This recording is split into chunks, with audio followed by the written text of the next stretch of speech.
She was the medic they mocked, the quiet one, told to stay in her place. But when the gunfire rained down, she picked up the rifle. One moment a healer, the next a sharpshooter. And what she did that night, the SEALs swore they would never forget. Asterisk. Before we dive into Sarah's unforgettable journey, don't forget to like this video, subscribe to the channel, and tap the bell icon so you never miss a story of courage, sacrifice, and redemption. Now, let's begin. The small town of Fairview, Virginia, had always been the kind of place where everyone knew everyone else's business. Rows of aging houses lined the quiet streets, their porches filled with rocking chairs and faded American flags. On Sunday mornings, the church bells rang so loud they shook the windows of the old diner on Main Street. It was the kind of town where you could leave your car unlocked overnight and still find it the next morning, untouched but under that picture perfect. Quiet, there was a constant reminder of the military base just a few miles away. Fairview lived and breathed the Navy. Retired sailors, Marines, and Navy SEALs all called it home. Young men dreamed of joining their ranks, walking tall in their uniforms and wearing the honor of the base on their shoulders. Women, though, they were rarely seen in those uniforms, at least not in the way that turned heads. And that's where Sarah Collins came in. Sarah was 32 years old. With dark hair she kept tied back in a no-nonsense braid and eyes that carried the weight of someone who had seen too much. She wasn't flashy. She wasn't loud. Most people barely noticed her when she walked into the grocery store or the town cafe. But those who did notice saw only one thing: a woman who didn't quite fit into Fairview's idea of military life. She had joined the Navy as a medic. It was the role most expected of her: healing, patching up wounds, offering comfort. A job that was safe enough for a woman, though anyone who had seen battlefield medicine knew there was nothing safe about it. Sarah had been deployed, overseas twice. She had seen men bleed out in her arms, had sewn up wounds in the dirt with bullets flying overhead. She had dragged bodies back to safety when every muscle in her body screamed to stop. But when she returned to Fairview, the whispers followed. Good medic, sure, but she's no soldier. Sweet girl, strong heart. But don't ask her to pick up a rifle. She's the kind who saves men, not the kind who fights beside them. And worse still, the mocking grins at the bar from men who wore their SEAL tridents proudly. They didn't mean to be cruel, perhaps, but their words carried that sting that only comes from being underestimated. Sarah heard it all. She kept her head down and said nothing. But inside, a quiet fire burned. One late summer evening, Sarah sat at the counter of the old diner, stirring her coffee. Across from her sat Ethan Shaw, a retired SEAL in his late 40s. His beard had gone gray, and his right leg carried a permanent limp from an injury years ago. He was one of the few men in Fairview who didn't look at Sarah with doubt in his eyes. You ever think they'll stop? Ethan asked, nodding toward a table across the room, where a group of young SEALs laughed a little too loud. Sarah didn't have to listen to know what the jokes were about. She was their favorite target. No, Sarah said flatly. And I don't expect them to. Ethan leaned forward. You patched up half their friends overseas. Some of them wouldn't be alive if it weren't for you. They don't see it that way, Sarah replied, her voice steady. To them, I'm just the woman who hands out bandages. Ethan studied her for a moment. And are you? Sarah's spoon clinked against her coffee mug. Not even close. The chance to prove it came sooner than anyone in Fairview could have imagined. It was during a live fire training exercise on the base, one of those events that locals sometimes got invited to watch from a safe distance. Sarah had been called in as part of the medical support team. She wore the standard medic gear, fatigues, helmet, medical bag strapped across her shoulders. The SEALs moved through the mock village with precision.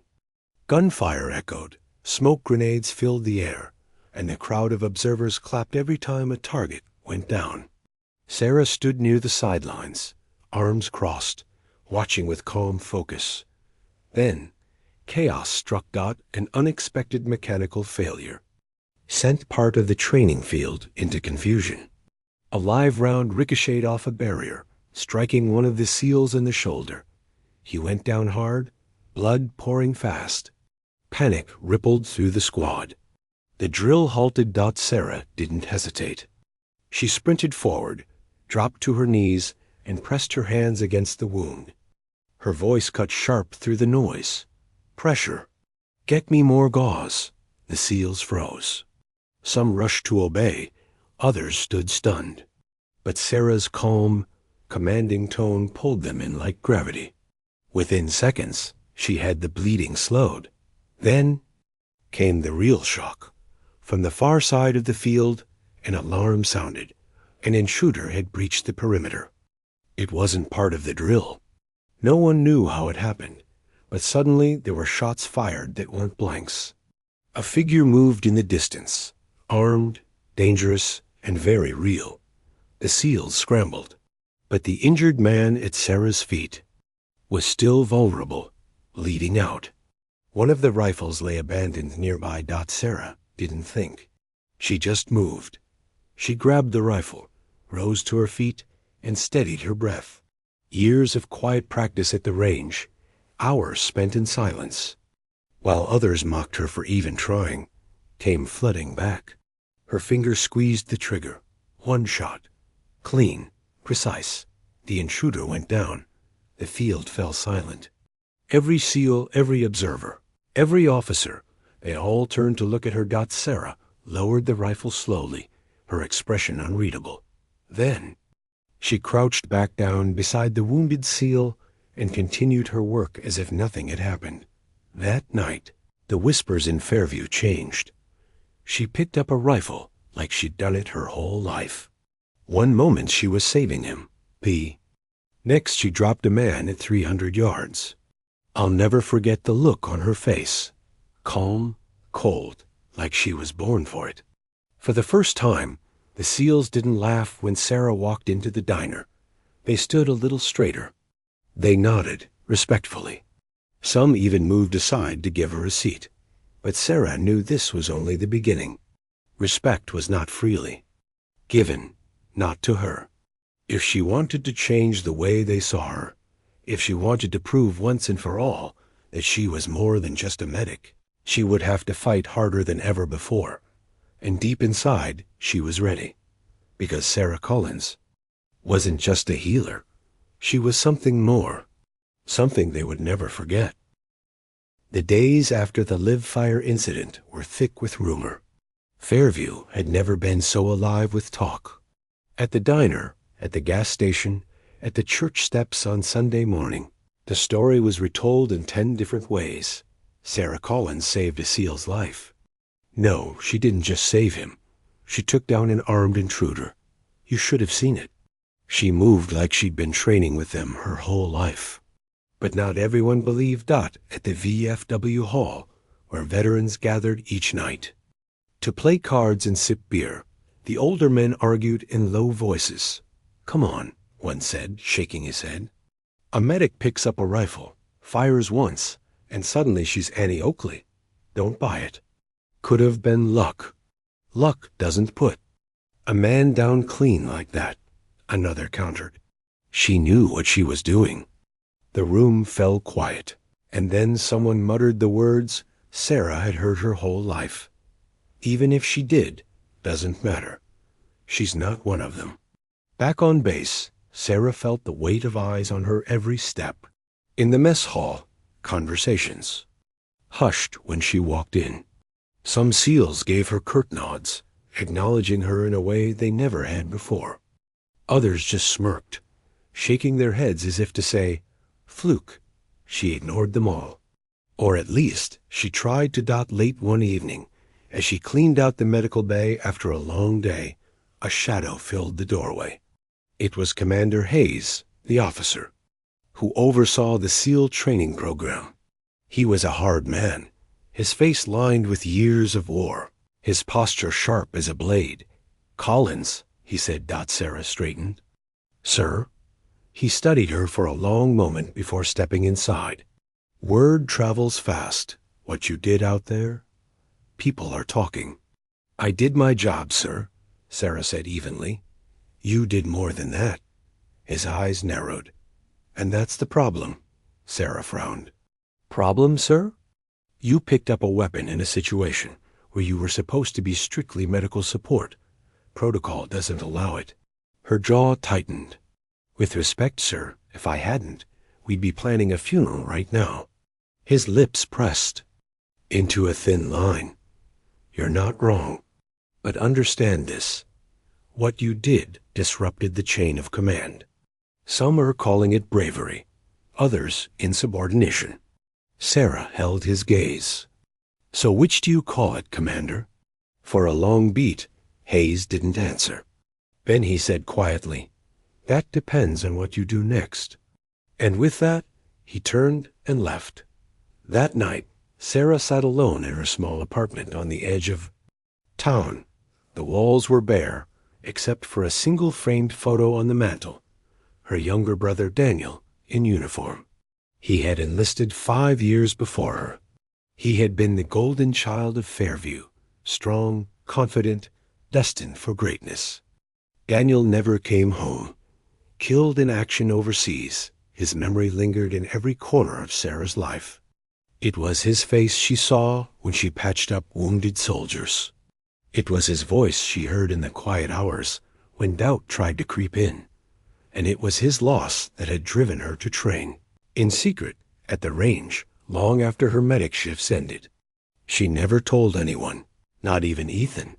The rifle had become her way of fighting back against the helplessness that had haunted her since Daniel's death.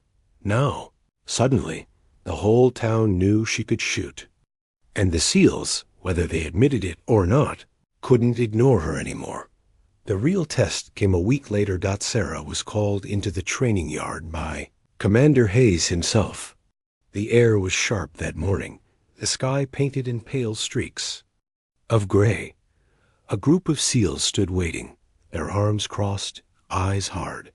"Collins," Hayes said, motioning her forward.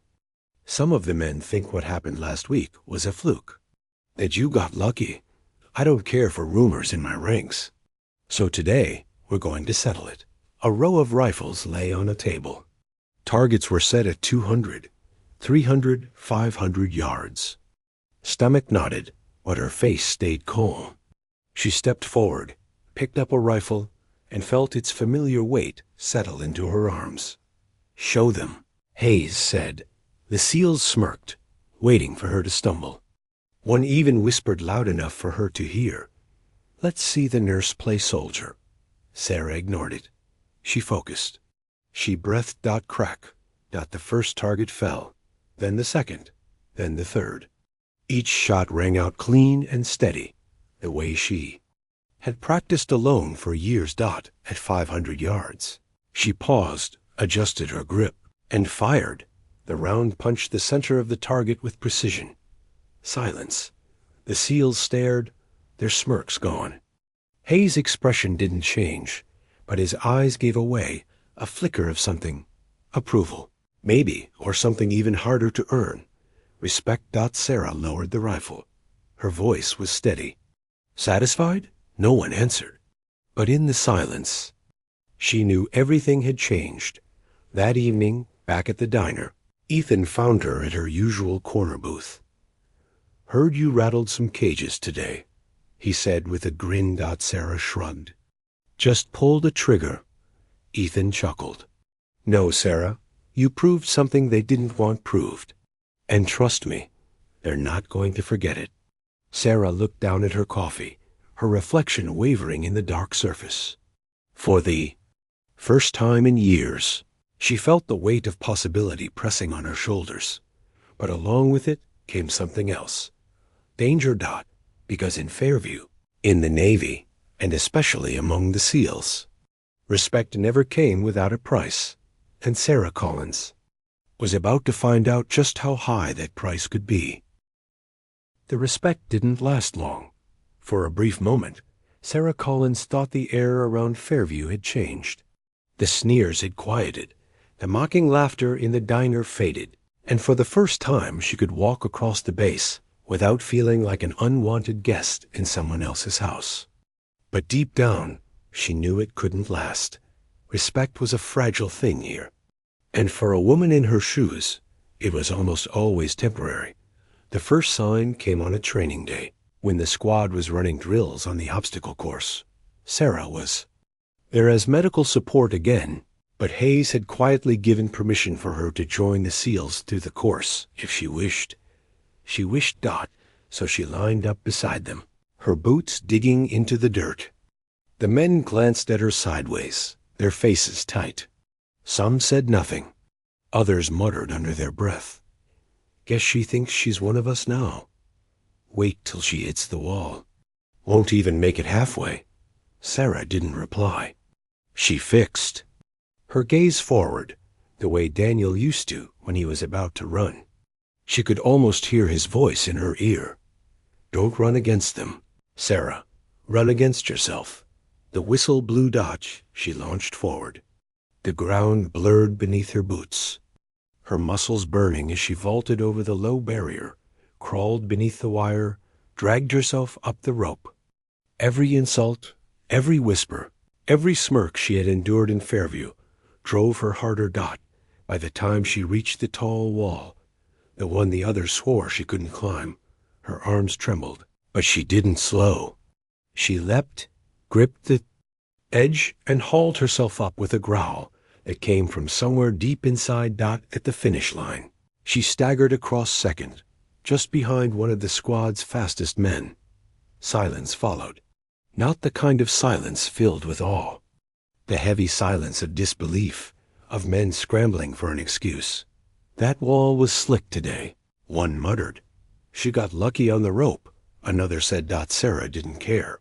She bent over, hands on her knees, catching her breath. Then she stood tall and met their eyes one by one. Not challenging, not smug, just steady. Dot, and that steady look cut deeper than any. Words could, but not everyone could stomach it. That evening in the locker room, while Sarah packed away her gear, 2 SEALs cornered her. Their faces were tight with anger, their voices low, enough that no one else could hear. You think one good shot and one good run makes you one of us? The taller one sneered. I don't think anything, Sarah replied calmly. I just do the work. The shorter one stepped closer, his breath hot. You're making us look bad, Collins. And we don't take kindly to that. Sarah met his stare. If me doing my job makes you look bad, maybe the problem isn't me. For a moment, she thought he might hit her. His fists clenched, his jaw tight. But instead, he spat at the floor and stormed off with his partner, muttering curses under his breath. Sarah sat there alone for a while after they left, her hands shaking, though her face stayed calm. She'd expected pushback. She just hadn't expected it to come this fast, this ugly. Ethan noticed the change to Dot when she walked into the diner later that night. She found him waiting at their usual booth. His sharp eyes studied her carefully as she slid into the seat across from him. They're pushing back, aren't they? He asked. Sarah didn't answer right away. She stirred her coffee slowly, watching the swirl. They're not all bad. She finally said, some of them just don't want to see me. Not really. Ethan leaned back, folding his arms. I've been where they are. The SEALs pride themselves on being the best. When someone unexpected comes along, someone they never thought belonged, it shakes them up, makes them question themselves. That's why they're angry. Angry enough to hate me? Sarah asked quietly. Ethan's eyes softened. Angry enough to test you, and angry enough to hope you fail. Sarah looked out the diner window at the quiet Fairview streets. Then I'll just have to keep not failing. The real test came sooner than she thought. 2 days later, Commander Hayes called her into his office. His face was unreadable as always, but there was something sharper in his voice. "Collins," he said, "you're going to join the squad on their next field exercise." Sarah blinked. "With respect, sir, I thought I was medical support only." Hayes leaned forward. "That's the point. They want to see what you can do outside the sidelines. I'm giving you the chance. Take it or leave it." Sarah's heart pounded. She knew what this was. Not a gesture of trust. A gauntlet. If she stumbled, if she faltered even once, they'd use it to erase everything she'd proven so far. "I'll take it," she said firmly. The exercise was brutal. A 48-hour survival drill in the woods outside Fairview. The SEALs moved fast, carrying heavy packs, pushing their bodies to the edge. Sarah kept pace. The first day nearly broke her. The terrain was unforgiving, the hills steep, the mud sucking at her boots with every step. The squad moved like a single organism, trained to anticipate each other's moves. Sarah wasn't part of that rhythm. Not yet, but she adapted, quietly, steadily. When one of the men twisted his ankle on a steep slope, she was the one who caught him before he fell. When rations ran thin, she split hers without being asked. When night fell cold, she stayed awake. On watch without complaint. By dawn of the second day, the smirks had faded. Not entirely, but enough. Then came the betrayal. On the final stretch, deep in the woods, Sarah felt the click beneath her boot. A trap. Not deadly, but cruel. A rigged tripwire that sent her sprawling face first into the mud. The squad burst into laughter. Some of them pointing, others shaking their heads. Sarah's blood ran cold. This wasn't part of the exercise. Someone had set that trap for her. She climbed back to her feet slowly, mud dripping from her face, her uniform torn. Her hands clenched at her sides. She could have shouted. She could have accused. She could have broken. Instead, she wiped the mud from her eyes, shouldered her pack, and kept walking. The laughter died quickly when they realized she wasn't going. To give them the satisfaction of reacting, Ethan's words echoed in her head. "They want you to fail. Don't give them the gift." And she did in single quotes T. Not by the time the squad emerged from the woods at the end of the exercise. Sarah was exhausted, bruised, filthy. But she walked tall. Commander Hayes was waiting. His eyes moved over the squad, then landed on Sarah. She kept up. One of the men muttered reluctantly. She didn't quit. Another added, his voice low. Hayes' gaze lingered on Sarah. Noted. It wasn't praise. Not yet. But it wasn't dismissal either. And in this world, that meant something. That night, alone in her apartment, Sarah stared at her brother's photo again. "Still fighting, Danny," she whispered. "Still not giving them the gift." And in that quiet moment, she realized something. This wasn't just about proving herself anymore. This was about justice. For every woman who had been laughed at, mocked, or dismissed. For every medic who had been told saving. Lives wasn't enough. This was about showing them that strength came in many forms. And Sarah Collins was going to show them all. The orders came suddenly. Fairview was used to training exercises, drills, and simulations. But when the alarm rang late one Thursday night, the base shifted from routine to razor sharp. There was no mistaking the tone of Commander Hayes' voice. When he gave the briefing, this wasn't training. This was real. A small group of armed smugglers had crossed into restricted territory near the Virginia coastline. They weren't just moving weapons. Intelligence suggested they carried explosives meant for transport further inland.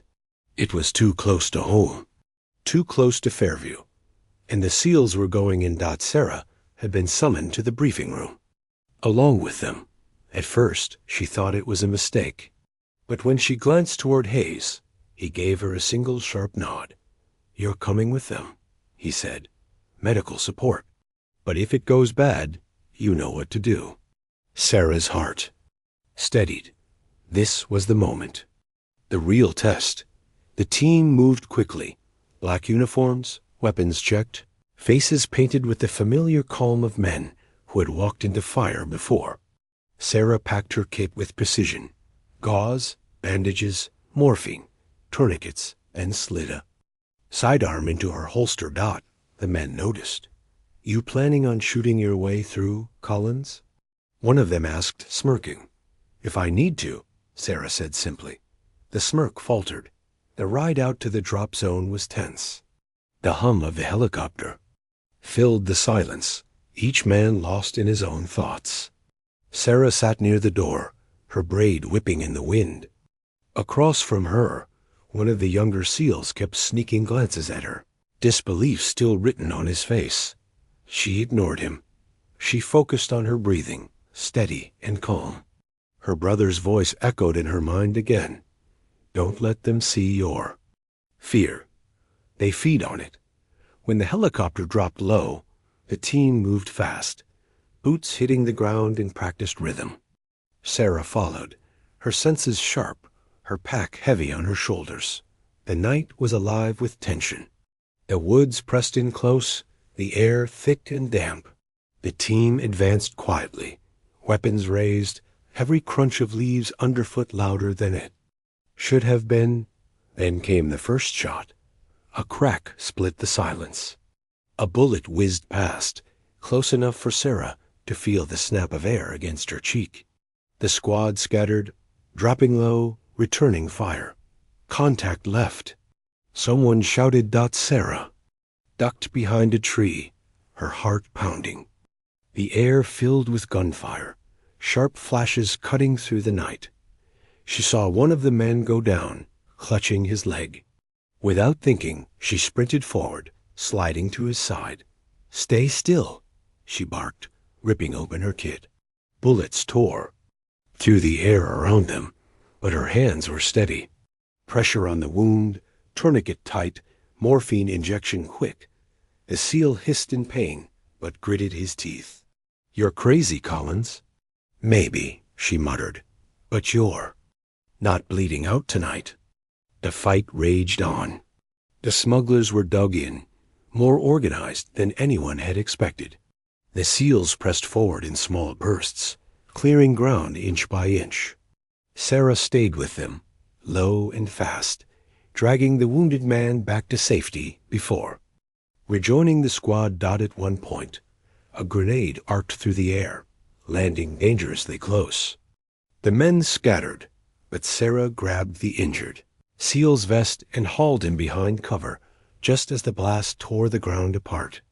Dirt and fire rained down, her ears ringing, but she held firm. When the smoke cleared, she rose to her knees, mud and blood streaking her face. Her rifle was in her hands before she realized she'd even grabbed it. Through the haze, she saw movement. One of the smugglers breaking cover, weapon raised toward the squad.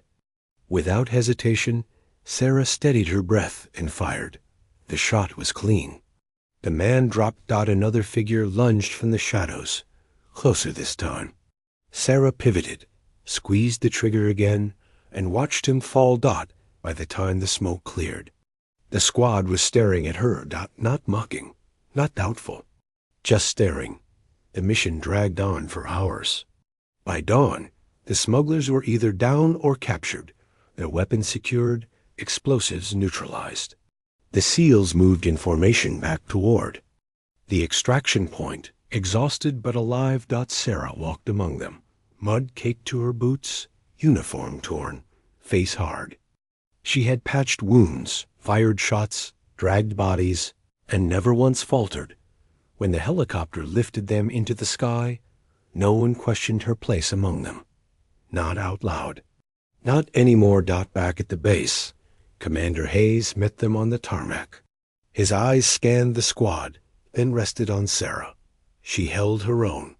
One of the men admitted reluctantly, "She saved Mitchell's life." "And mine," another added quietly. Hayes gave Sarah a low look. "Report to my office in the morning." It wasn't praise. It wasn't even clear what it meant. But Sarah knew one thing. She had crossed a line. She was no longer just the medic who patched up the wounded. She was the woman who had fought beside them, bled beside them, and proven herself in the fire.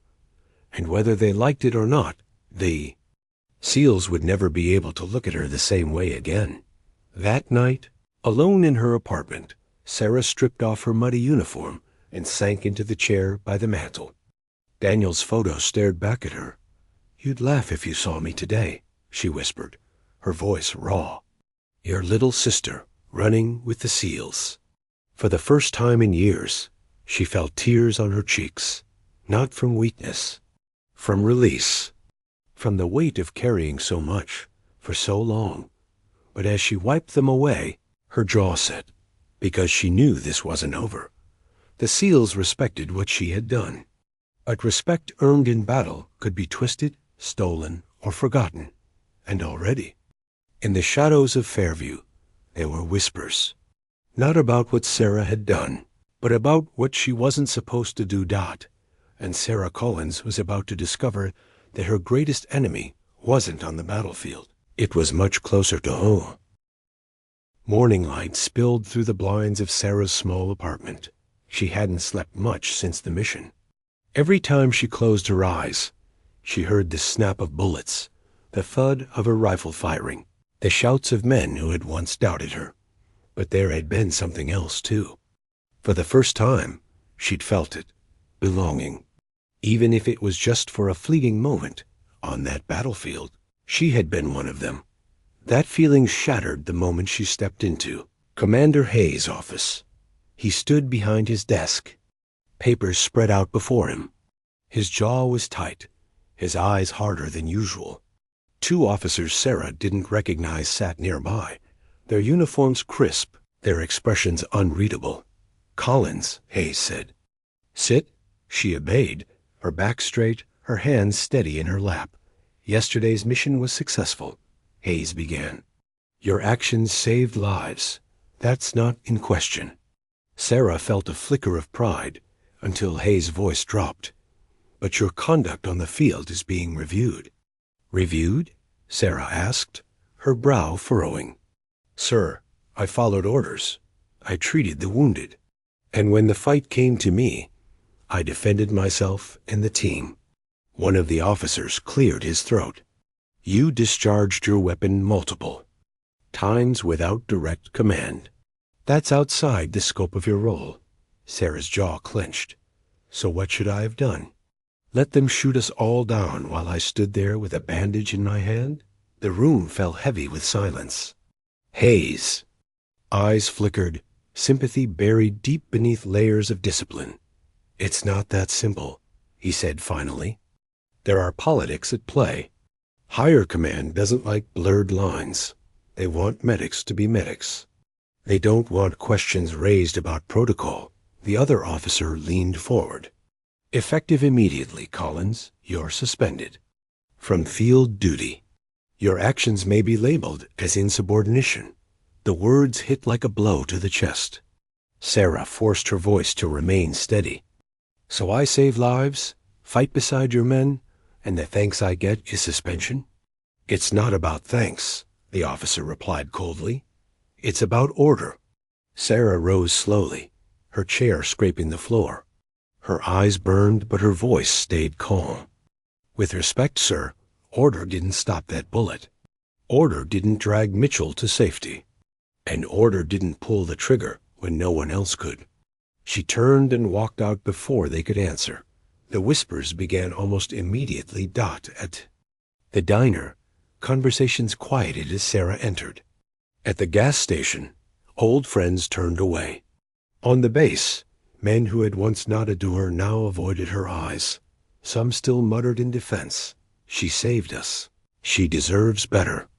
But louder voices twisted the story. "She broke protocol. She went rogue. She wants glory, not duty." And just like that, the respect she had bled for was crumbling. Ethan was furious when he heard. "They're scared of you," he growled across the diner booth. "That's all this is. You embarrassed them. You proved them wrong. and now they're covering their own hides by cutting you down. Sarah sipped her coffee, her face calm, though her hands trembled slightly. It doesn't matter what they say. I know what I did, and so do the men who were there. Do they? Ethan shot back. Or are they too afraid to admit it? You saved their lives, Sarah, but in their minds, you also broke the unspoken rule. You reminded them they're not untouchable. Sarah looked out the window at the quiet Fairview streets. Then maybe this isn't about me. Maybe it's about what they can't stand to see. Ethan studied her, his voice softening. And what's that? Sarah turned back to him, her eyes steady. A woman who didn't need their permission to fight. The days dragged on. Sarah was left off the duty roster, her name erased from assignments. She still worked in the medical bay, patching up scrapes and bruises from training, but she was no longer called into the field at night. She trained alone, running through the woods until her lungs burned, practicing her aim at the range until her shoulders ached. Not because she had hope of being called back, but because she refused to let them take her strength away. Yet doubt crept in. One night, she sat staring at her brother's photo again. Daniel's easy smile, frozen in time, mocked the heaviness. In her chest, "They don't want me there, Danny," she whispered. "Doesn't matter what I prove. It's never enough." Her throat tightened, but she forced the tears back. She would not cry. Not now, but for the first time since his death, she felt the weight of loneliness pressing in. She wasn't just fighting the SEALs anymore. She was fighting an entire system built to keep her in place, and that battle felt bigger than bullets. Breaking point came 2 weeks later. A mission went wrong. Badly. News rippled through Fairview that a SEAL team had been ambushed during a coastal raid. 2 men wounded, 1 critically. Sarah wasn't there. She wasn't even allowed near the mission briefings anymore. But when the injured were flown back to base, she was the first to meet them in the medical bay. She worked furiously, hands covered in blood, fighting to keep 1 man alive. He looked up at her, pain etched across his face. "Where were you, Collins?" he gasped. "We needed you out there." The words sliced through her like a blade. Where was she? Sitting on the sidelines, punished for doing the very thing that might have saved them again. When the man finally stabilized, Sarah stepped out into the night air, her scrubs soaked, her body trembling. For the first time, she felt truly broken, because no matter how strong she was, no matter how much she proved, they had taken from her the one thing she couldn't replace, the chance to fight when it mattered most. That night, Ethan found her sitting outside the diner, staring at the dark horizon. "They're going to regret this," he said quietly. Sarah shook her head. "No, they'll bury it. They'll pretend it never happened. Just like they're pretending I never picked up that rifle." "Then don't let them," Ethan said, his voice hard. "Don't let them take your story away." Sarah turned to him slowly, her eyes burning with something new. Not anger, not grief. Something sharper. Resolve. "But I'll make sure they can't forget," she whispered. And with those words, something shifted. Sarah Collins, once the quiet medic who stayed in the shadows, had reached her breaking point. The SEALs had tried to laugh at her. Then they had tried to break her. And now they had tried to erase her. But Sarah wasn't done. No, she was just getting ready for the moment that would carve her name into their memory forever. The storm came on a Friday night. Not the kind of storm that rattled windows and shook old porch doors. This storm came in the form of sirens wailing across Fairview, red lights streaking against the darkness. Word spread fast, faster than the rain that pelted the quiet streets. An armed group had slipped through the coastline again. Smugglers, but this time more organized, more dangerous. They had stolen vehicles, weapons, and were pushing inland. And worst of all, they were too close to Fairview itself. The SEALs were scrambled at once. Helicopters cut across the sky. Convoys rolled through town. Fairview watched from behind locked doors, holding its breath. And Sarah Collins? She wasn't called. Suspended. Forgotten. Left sitting in her apartment, staring at the radio as reports trickled in. But when she heard the words multiple casualties, she didn't hesitate. She grabbed her kit, strapped on her sidearm, and ran. By the time she reached the base, the scene was chaos. Wounded men staggered in, bloodied and dazed. Stretchers lined the hangar floor. The air was thick with the metallic sting of blood. The sharp bark of orders shouted over the noise. Sarah pushed through the crowd, her voice sharp. Clear a table. Get me bandages. Some of the younger medics froze. She wasn't supposed to be here. She was suspended. But in moments like these, rules burned away, and Sarah went to work. Her hands were steady, her voice commanding. She stitched, bandaged, clamped wounds shut. She barked orders like a general, and the chaos bent around her into rhythm. Men who had mocked her days before now begged her for help. She gave it, without hesitation. But then the real call came. Team Bravo's pinned down in the hills, a runner shouted. They've got wounded and no way out. Every medic froze. It was too dangerous, too far. Sarah's voice cut through. The silence. I'll go. Minutes later, she was in the back of a transport truck, rattling across rough terrain with a squad of SEALs. Some stared at her with disbelief, others with quiet respect. When the truck screeched to a halt, the scene before them was chaos. Gunfire cracked across the hills. Smoke curled through the air. Team Bravo was trapped, their position crumbling. Sarah leapt from the truck before the others could protest. Bullets sliced the air as she sprinted low across the field. She slid into the dirt beside a wounded SEAL, blood soaking his uniform. Stay. With me, she said, ripping open her kit. Collins, he groaned, his eyes wide with shock. You're not supposed to be here. I'm exactly where I'm supposed to be, she said firmly. She worked fast, sealing the wound, dragging him to cover. Another man screamed nearby. Sarah moved again, pulling him back, her rifle flashing between bursts of care. One moment a healer. The next, a sharpshooter. It became a rhythm. Bandage, fire, drag, shoot. Her body moved on instinct. Years of training and pain channeled into one unbreakable flow. And slowly, against all odds, the tide shifted. The SEALs fought harder with her. Among them, not because she was stronger, but because she was steady. Because in the darkest chaos, she never flinched. By dawn, the hillside was silent. The enemy gone. The wounded alive. At the base. The men stood in stunned silence as Sarah walked among them, mud-caked and blood-stained, her braid loose around her shoulders. Commander Hayes met her in the hangar.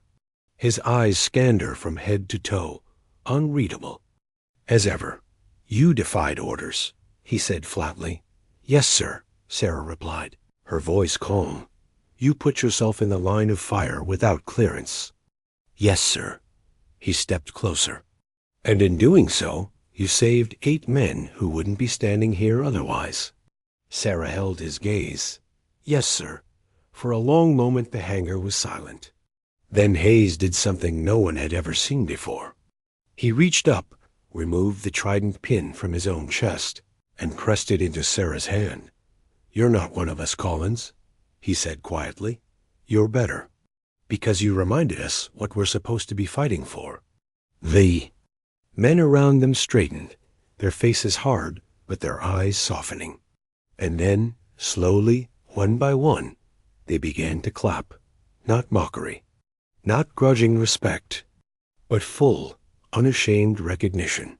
The sound filled the hangar, echoing off the steel walls, wrapping around Sarah like a wave. For the first time, she felt it. Not fleeting, not conditional. Real. Respect. That night, Sarah sat once more by her mantel. Daniel's photo glowing in the lamplight. She set the trident pin beside it, her hand lingering there. "They'll never forget now," she whispered. Her voice was steady, but her eyes softened, because she knew she hadn't just earned it for herself.